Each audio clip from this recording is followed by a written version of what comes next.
हमको इतना ही मालूम था कि ये मर्डर है और सब कुछ है, ये मर्डर ही था। और जो जो निशान थे वो एक सुई का निशान था, जैसे कुछ रहता है गले पे, वो निशान था। कितने निशान थे ऐसे, कितना मतलब क्या इसके टोचा निशान हुआ? हो गए 15 या 20 निशान थे और एक यहाँ पे कुछ सेलो टेप चिपका हुआ था। ये सब बॉडी ऊपर के अंदर ही हो रही थी। मैंने एम्बुलेंस के अंदर डाला था, शमशान घाट तक लेके गया था।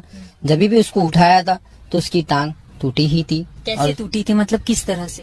उसकी जब बॉडी आई थी तो टांग ऐसी थी, ऐसी नहीं थी। जब उसकी बॉडी थी तो टांग ऐसी थी। डॉक्टर लोग मतलब मुड़ी हुई थी, पैर मुड़ा पूरा मुड़ा हुआ था। रिया चक्रवर्ती जो आई थी वो आके उसने, जब एक आदमी था और एक लंबे बाल वाला था, उसने मेरे को बोला था आप दिखा सकते हो क्या बॉडी? मैं बोला दिखा दूंगा, पहले आप उनको कॉल करिए जो उनका कोई दोस्त था। दोस्तों मैं कहना चाहता हूं कि आपने ये वीडियो देख लिया होगा भाई। एसएसआर का केस जब जोर शोर से चल रहा था, धूम मच रही थी पूरी इंडिया में, बल्कि विदेशों में भी एक तरह की धूम मच चुकी थी। लेकिन उसी बीच कुछ इस बंदे ने एंट्री मारी। यानी ये थोड़ा पतला सा है लेकिन इसकी बातें बहुत मोटी हैं दोस्तों, इसकी बातें सच में बहुत मोटी हैं।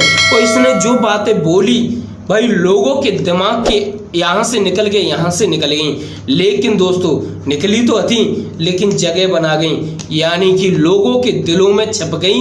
इस बंदे ने एक एक बात बोली क्योंकि इस बंदे के द्वारा जो बोला गया वह दोस्तों सच में चौंकाने वाला था। मैं केवल इसी गवाह की बात नहीं कर रहा हूं, इसके अलावा भी ना जाने कितने लोग सामने आए थे जो कि अब शायद गायब हो चुके हैं और बहुत से लोग तो मिले भी नहीं है भाई, पता नहीं क्या है। लेकिन दोस्तों मैं आप लोगों को बताना चाहता हूं कि ये गवाह जो कि सबसे बड़ा गवाह था, हाँ दोस्तों, एसएसआर के केस में, क्या सच में सीबीआई ने इस बंदे से पूछताछ की? मुझे नहीं पता, लेकिन की होगी तो अच्छी बात है, नहीं की होगी तो ये गलत बात है। बंदा इंटरव्यू के दौरान, बंदा कैमरे के सामने बोल रहा है तो भाई कुछ ना कुछ इसने देखा होगा और भाई ये सबको सीबीआई की पूछताछ के दौरान पता भी चल जाएगा। लेकिन ये मुझे नहीं पता कि पूछताछ हुई या नहीं हुई इस बंदे से, और ये भी नहीं पता मुझे कि सीबीआई की जांच किस तरीके से चल रही है, कि किसी को कुछ भी नहीं पता चल पा रहा है कि भाई सीबीआई जांच चल रही है या नहीं चल रही है। लेकिन दोस्तों एक दोस्तों आप लोगों ने अगर सुना होगा तो एक न्यूज और चली थी बीच में दिशा सालन के बारे में। यानी दिशा सालन का जो कुछ था उस रात को दोस्तों वह एक बंदे ने देखा था। लेकिन दोस्तों मुझे नहीं पता वो बंदा कौन है, किसने देखा, लेकिन मैंने भी बड़े न्यूज चैनल में देखा था। वो बंदा अपना मुंह छुपाकर बोल रहा था, पता नहीं एक न्यूज चैनल पर बोल रहा था। लेकिन वो बंदा कहाँ चला गया भाई? ऐसे ना जाने कितने लोग दोस्तों आए बीच में, लोगों ने आवाज उठाई, लोगों ने कुछ बोलने की कोशिश की और वे अब गायब हो चुके हैं। अब ये मुझे नहीं पता क्यों गायब हो गए हैं। लेकिन दोस्तों सच में एसएसआर के केस में कुछ तो ऐसा हुआ है कि सभी लोग अचानक सो रहे थे 13 जून को।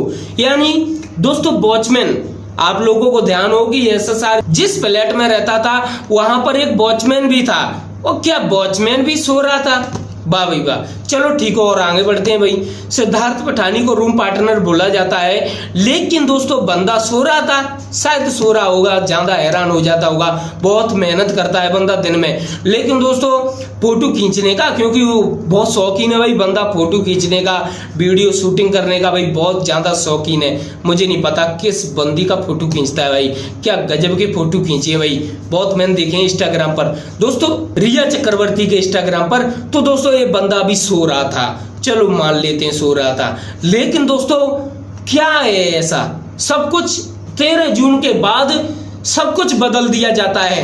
आखिरकार इतनी जल्दबाजी क्यों? दोस्तों जो क्राइम सीन था वह दोस्तों बंद भी नहीं किया, यानी कोई भी बंदा बाहर से आ सकता था, कुछ जा सकता था। वह क्राइम सीन दोस्तों सील भी नहीं किया। कितनी बड़ी बात है, यानी कोई भी आ सकता है और जा सकता है, कोई भी चेक कर सकता है भाई इस कमरे में क्या हुआ था, या फिर यही कमरा था, यहाँ पर एसएसआर था। लेकिन दोस्तों जैसे ही 13 जून 14 जून बीती, 14 15 16 जून बीत गई भाई, उसके बाद दोस्तों वहां उस कमरे का सब कुछ चेंज कर दिया। गेट चलो छोड़ो, बेड, पंखा, दोस्तों दीवालों के कलर भी चेंज कर दिए थे। बताइए उस कमरे में क्या बचा? कुछ भी नहीं बचा दोस्तों उस कमरे में। अब क्या उसमें बुरश फेर फेर के क्या निकालेंगे। दोस्तों जब उस दीवार का पेंट कर दिया, पंखा चेंज कर दिया, बेड चेंज कर दिया, दोस्तों इसकी जरूरत क्यों पड़ी। भाई अंधा भी सुन लेगा इस बात को तो वह भी बता देगा भाई इसमें तो 100% साजिश है, अंधा भी बता देगा। लेकिन एसएसआर के केस में भाई पता नहीं क्या है भाई। सच में यार जो जांच करता थे दोस्तों आप लोगों को दिख रहे हैं एनआईए की चपेट में चल रहे हैं, यानी जो दोस्तों अधिक चर्चा में रहे, यानी आप बोल सकते हो भाई परमवीर पुलिस इंस्पेक्टर है भाई, अच्छी बात है। तो दोस्तों क्यों एनआईए को इनसे पूछताछ करने की जरूरत पड़ रही है। और दोस्तों सचिन बाजे जय हो भाई, उनका तो बाजा ही बज गया, सच में बाजा बज गया सच में। दोस्तों इतने बड़े पुलिस ऑफिसर होकर इतना बड़ा कार्य करते हैं दोस्तों कि खुद ही जांच करता है और खुद ही उस कार्य के कर्ता धर्ता है। अब बताइए ऐसे लोगों पर जांच करवा रहेंगे तो भाई पकड़ने किसने आया है। दोस्तों जो बंदा जांच करने आया है, सचिन बाजे जांच करने आया है भाई, वो बंदा फिर किसको पकड़ेगा। वहां पर जो किया कराया था वो तो उसी के द्वारा किया कराया था। दोस्तों मैं बात कर रहा हूं जो मुकेश अंबानी का केस है, यानी थोड़ा उस केस में चला गया, लेकिन यहां देखते हुए एसएसआर को भी देख लेते हैं भाई, क्योंकि जब मुकेश अंबानी के केस में ही जो बंदे करता धरता है उस कार्य के वही बंदे वहां जांच करने आ रहे हैं, तो बताइए कैसे जांच हो सकती है।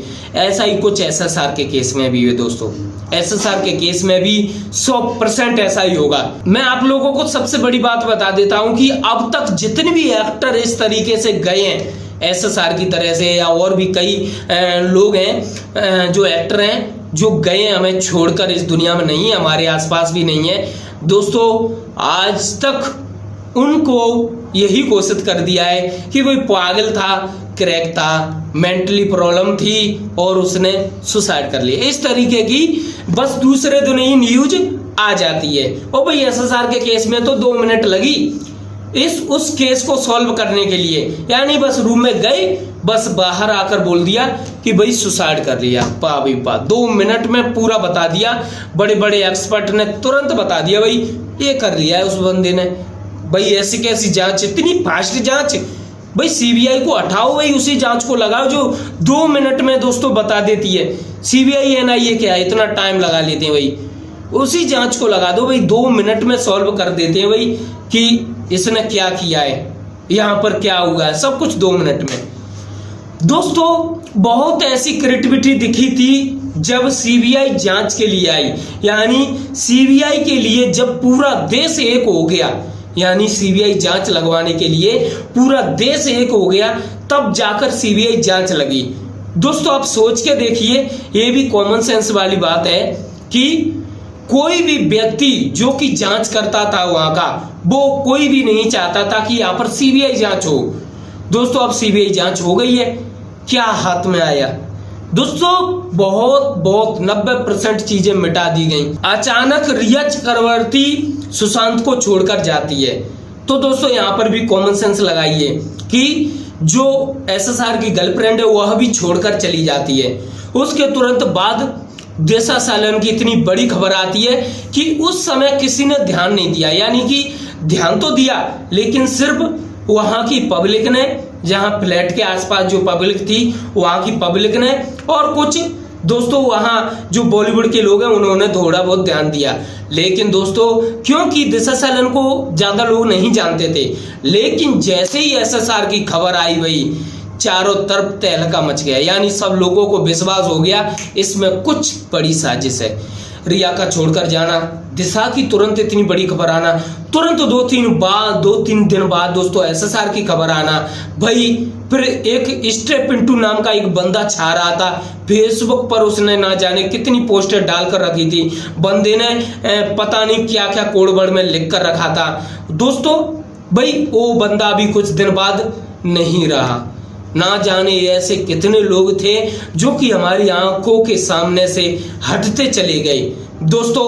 फिर आया नंबर 1 आनंदी धमन नाम की लड़की का, जिसका तो शायद आज तक ही नहीं पता चला है बंदी कहाँ है। ऐसा बताया गया कि वह स्टाफ मेंबर थी, क्योंकि कुछ पिक्चर्स डली हुई हैं जिसमें उस आनंदी धवन को एसएसआर के साथ देखा गया उस पिक्चर में। तो दोस्तों अभी स्टाफ मेंबर थी, तो वो भी पता नहीं कहाँ है भाई, अभी तक कोई खबर नहीं आई। और दूसरी बात करें उसकी रोहन राय की, बंदा भाई एड में दिखाई दे रहा है, जो एड चल रहे हैं भाई उनमें दिखाई दे रहा है, लेकिन रियल लाइफ में दिखाई नहीं दे रहा है। तो बंदा ऐसे कैसे गायब हो गया भाई। और रही बात सीबीआई की, भाई सीबीआई का तो अभी तक नहीं पता चल रहा है कि सच में जांच चल रही है या नहीं चल रही है। किसी को कोई खबर नहीं है भाई जांच चल रही है या नहीं चल रही है, या फिर कुछ बड़ा मिल चुका है जिससे किसी का बड़ा पाव बनने वाला है। अगर सच में एसएसआर यह सुसाइड होता दोस्तों, तो सीबीआई अब तक बता देती, तुरंत बता देती कि भाई ये मामला है। तो इसमें कुछ ना कुछ बड़ा झोल है ना, तभी तो सीबीआई को इतना टाइम लग गया। और लग रहा है भाई टाइम तो लग रहा है, कहाँ है भाई सीबीआई। दोस्तों बहुत लोगों का यही कहना है कि सीबीआई जांच चल कहाँ रही है। आप लोग क्या सोचते हो मुझे जरूर कमेंट्स बॉक्स में बताना, क्योंकि दोस्तों ऐसी जानकारियां जो कि मैं बताता रहता हूं आप लोगों को,